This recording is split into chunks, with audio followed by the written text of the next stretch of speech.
Hello friends, जदि आपणक चर्म रे कौनसी इन्फेक्शन हेछि जेपरिकी चर्म कुंडाई हेबा, झाल बाहरिबा सहित जलापड़ा हेबा, जादुकुंडिया हेबा, फली जिबा ता सहित चर्म रे अन्य किछि समस्या होइथाए तेबे एहाकु रोकिबा पई कैंडिड डस्टिंग पाउडर बा कोट्रिमाजोल पाउडर व्यवहार करा जायथाए।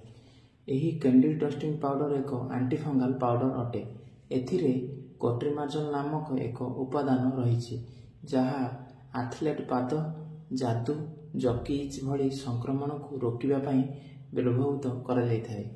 एही पाउडरटी फंगस इन्फेक्शन रो वृद्धि को बाधा देई कार्य करे एवं एहाकु व्यापीबा को रोकिथाए एवं शरीर को संक्रमण सहित लड़ीबा को एवं इन्फेक्शन को दूर करने को अनुमति मध्य देइथाए।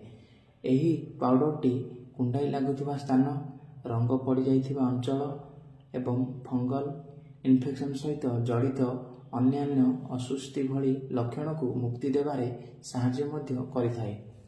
एही पाउडरटी शरीर रे झाल एवं आर्द्रता जमा हेबा द्वारा हेउथुबा फंगल इन्फेक्शन को रोकिबा पई मध्य व्यवहार करा जाय पारे।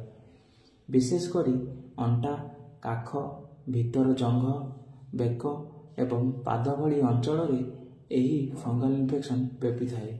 एही कैंडिड डस्टिंग पाउडरटी व्यवहार करने द्वारा आर्द्रता एवं झाल को शोषण करे एवं प्रभावित अंचल गुड़ी को सुखिला रखिबारे साहाय्य करे एवं फंगस रो वृद्धि को मध्य ह्रास करिथाए।